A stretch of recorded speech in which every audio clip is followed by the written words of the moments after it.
bom dia, a paz de Jesus, amor de Maria. Começando o nosso café com Jesus, em nome do Pai, em nome do Filho, em nome do Espírito Santo. Amém.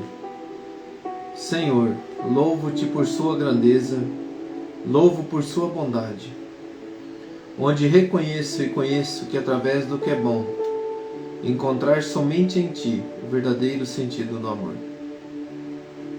Deus meu Deus, eu te adoro, eu me entrego ao seu querer. Consagro a minha vida toda, a minha casa, a minha família, tudo que eu tenho, Senhor, todo o meu proceder, o meu agir. Inclino todo os meus afazeres hoje, Senhor, ao teu querer. A vós, Deus meu Deus. Bom dia, queridos irmãos. Que a graça do nosso Senhor Jesus esteja sempre no nosso coração. Começando mais um Café com Jesus, o Catecismo da Igreja Católica. Hoje nós vamos estar andando junto com os adolescentes, né? Nós começamos há 2 dias falando sobre adolescente e hoje vai falar sobre adolescência e a prostituição. Como nós vemos hoje o mundo com tantas situações desregradas, né? Situações acontecendo até de estupros, a sexualidade desgovernada, coisas que acontecem há muito tempo, mas que a gente tem que entender que o querer de Deus para nós não é esse o verdadeiro sentido, que o querer de Deus para mim e para você, querido irmão, é que nós se livramos dessas situações, porque o nosso corpo é um templo vivo do Espírito Santo, onde que habita o Espírito Santo de Deus, não pode habitar o pecado. Então nós temos que pedir que a presença de Deus seja forte dentro de nós, nos liberte dessa prisão espiritual, dessa prisão do mundo e nos deixe aprisionados com o querer de Deus, né? E não com o querer do maligno. Ou nós pertencemos a Deus ou pertencemos ao mal, ao diabo. Então, com quem que nós nos unimos? A Deus? Desde o nosso batismo, nós renunciamos ali todo o mal. Mas e depois? Por que eu permito que isso aconteça na minha vida? Por que eu deixo que os desejos da carne sejam mais fortes que a vontade de Deus, que a vontade do Espírito Santo? Porque eu tomo a decisão. A decisão é minha. E o nosso Deus, Ele não força nada, Ele nos dá o caminho para a salvação. Ele nos dá o apoio para a gente vencer o pecado. E de que jeito? Irmãos, é só clamando o Espírito Santo, reconhecendo a nossa pequenez, tirando fora aquilo que realmente é pecado, identificando o pecado. Por que como diz a palavra, Deus é a luz, e a luz veio ao mundo, mas o mundo não quis a luz. Mas aquele que quer a luz está diante da graça. Então o querer é muito importante. Então, se eu estou vivendo uma vida de prazeres, das orgias, né, das coisas do pecado que envolvem a sexualidade, e hoje eu identifico que isso faz um mal para o meu proceder, eu tenho que renunciá-lo. Amém? Então vamos ver o parágrafo número 2355, que nos é citado sobre adolescência e prostituição. Vai nos dizer assim, 2365 do Catecismo. É um ensinamento. Ainda está falando sobre a castidade, né? Como a gente estava falando ontem. A prostituição vai contra a dignidade da pessoa. Então aqui para a gente começar, querido irmão, querida irmã, a pessoa que se prostitui, que coloca o sexo no seu corpo, se expõe ao ridículo. Eu vejo assim, a pessoa fica como cega. Sabe que esse cavalo que coloca um tapa-zóio? Que tinha assim antigamente que colocar para andar na carroça, para não se assustar. Esse pecado da prostituição faz com que você não esteja nem aí, deixe que fale mal, eu vou expor minha vida, eu não quero nem saber, a vida é minha, eu faço o que eu quiser, mas ao mesmo tempo, a prostituição fere a tua dignidade.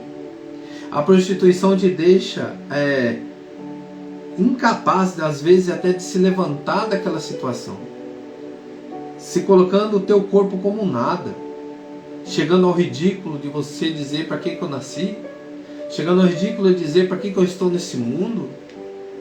Querido irmão, querida irmã, você está nesse mundo para ser um homem ou mulher com dignidade e não precisa expor o teu corpo ou se levar a esse ridículo. Que jeito? Diga não à sexualidade desgovernada, diga não à prostituição, mas com autoridade. Eu não quero mais isso para mim. Então, a prostituição vai contra a dignidade da pessoa que se prostitui, reduzida assim ao prazer venéreo que dela se obtém. Aquele que paga peca gravemente contra si mesmo, viola a castidade a qual se comprometeu em seu batismo e mancha o seu corpo, o templo do Espírito Santo. Aqui um detalhe importantíssimo, aquilo que eu acabei de dizer no começo do nosso vídeo aqui. O nosso corpo é um templo do Espírito Santo. Já pega a tua palavra lá em 1 Coríntios 6, versículo 15, nós vamos ler. Essas pessoas são chamadas a realizar a vontade de Deus em sua vida. E se forem cristãs, fui ali para o parágrafo 2359.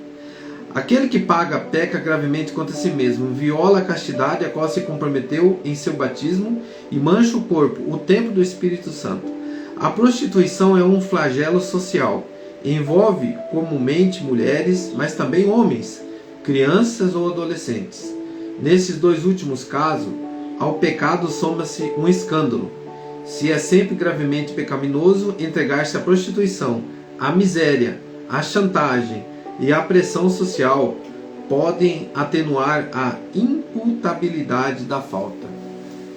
Então, com esse mover, queridos irmãos, e pedindo já a força de Deus, para que liberte os nossos jovens, para que liberte nós, homens, mulheres, dessa palavrinha prostituir-se.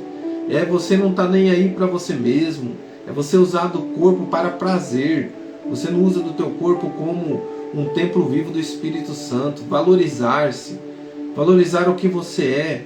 Às vezes, irmãos, as pessoas se prostituem porque acham que são feias, porque acham que não é bonita, porque alguém te desprezou alguma vez, porque alguém te jogou fora, porque essa pessoa não te merecia, porque você não estava ali voltado para o verdadeiro sentido do amor. Essa pessoa te apresentou um amor de prazeres. Isso não é amor. Então, querido irmão, querida irmã, talvez você foi jogado fora assim, e o teu corpo tornou-se ali para você um objeto de desprezo, e você, tanto faz, o importante é sentir o prazer.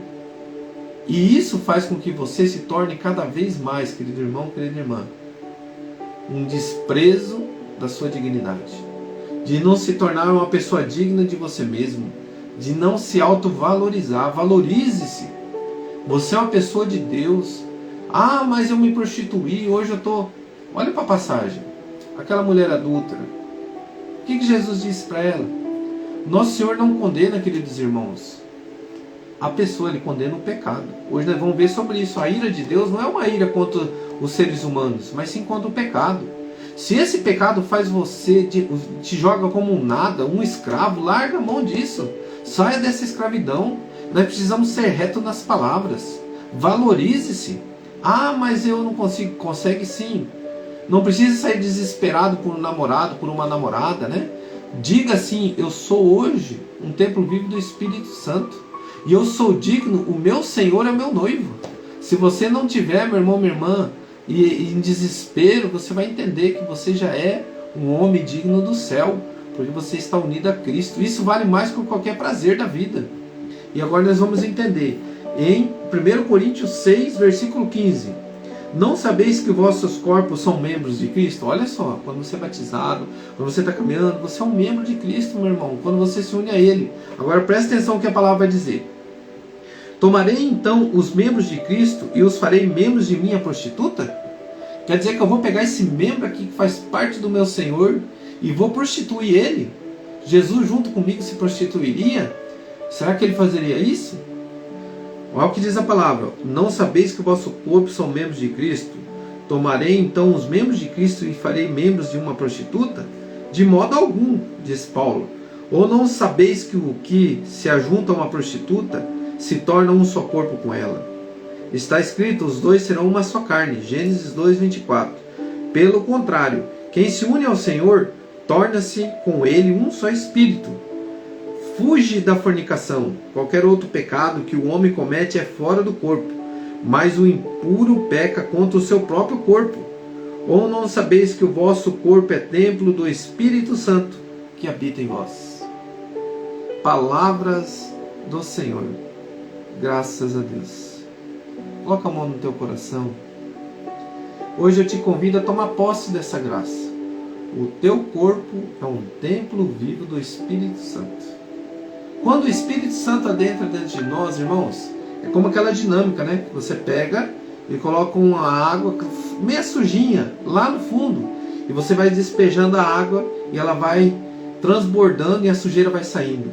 O Espírito Santo dentro de nós, quando nós autorizamos ele vai lá naquele lugarzinho que precisa ser limpo, ele vai lá naquele lugarzinho que precisa tirar fora e te curar, te libertar, mas nós temos que permitir a presença dele.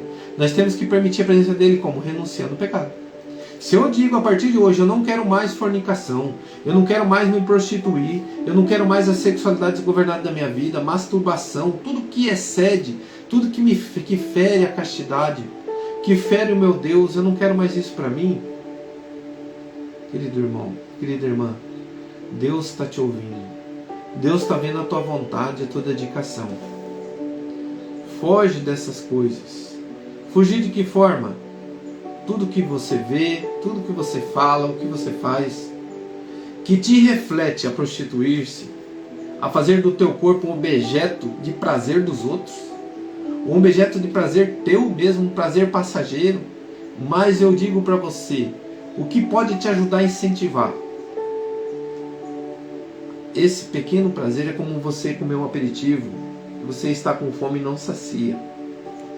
Mas o verdadeiro alimento está na Santa Missa, o teu corpo e o sangue de Jesus. O corpo e o sangue de Jesus. Aquele que se prostitui não pode comungá-lo. Então, querido irmão, que isso serve como incentivo. Eu amo tanto a Ti, Senhor. E o verdadeiro sentido da minha vida é me unir a Ti. Como é bom, Jesus, estar pertinho de Ti. Quando eu faço isso e eu vou ferir o seu coração, eu não quero mais para mim. Eu renuncio à prostituição. Eu renuncio o sexo desgovernado por amor a Ti, Jesus. Olha, irmão, que incentivo de você renunciar. Olha que incentivo de você dizer não a isso. E de que forma que os prazeres da minha vida se acabarão? Os prazeres carnais. É quando eu entender que o maior prazer da minha vida é servir ao meu Senhor. A cada minuto, a cada dia, a cada local onde que fala de Jesus e faz a caridade, viva o amor dentro do meu coração, sem querendo recompensa, eu faço por amor a Jesus e amor ao próximo, Deus me restituirá. Deus dará em dobro para mim a alegria e a paz no meu coração. Você quer coisa melhor que essa, irmão? A paz no teu coração? Viva essa paz em nome do Senhor Jesus. Que o Espírito Santo de Deus esteja sobre nós. Vinde, Espírito Santo, enchei os corações dos vossos fiéis e acendei neles o fogo do vosso amor. Enviai o vosso Espírito e tudo será criado e renovareis a face da terra. Oremos. Ó Deus, que instruíste os corações dos vossos fiéis com a luz do Espírito Santo, fazei que apreciemos retamente todas as coisas segundo o mesmo Espírito e gozemos sempre da sua consolação. Por Cristo Senhor nosso. Amém. Louvado seja nosso Senhor Jesus Cristo, para sempre seja louvado. Eu fiz questão de colocar ali a imagem de Nossa Senhora segurando Jesus, para dizer para você que não foi em vão que o nosso Senhor deu a vida por nós, para que a gente vença todo o pecado. Força, querido irmão, querida irmã. Você já é uma vencedora. Só de reconhecer que é pequenino e precisa de Jesus para vencer, precisa desse Senhor, desse nosso Deus que se colocou por nós e deu a vida na redenção do pecado, morrendo por nós e vivendo a vida eterna por nós, para que nós nos unamos com Ele. Que a nossa morte não é uma morte terrena, não é uma morte mundana. A nossa morte é vida. Então nós não morremos. Quem se une a Cristo não morre. Ele diz, somente faz a sua passagem, a sua Páscoa dessa vida para junto com Ele, mas não morremos. Agora aquele que se une ao mundo, com os prazeres, com o sexo desgovernado, a tua morte é terrena e é uma morte eterna. Junto com Satanás do inferno, isso não vamos para Deus por medo, mas sim pela ausência dele, porque o inferno é a ausência de Deus. Deus abençoe.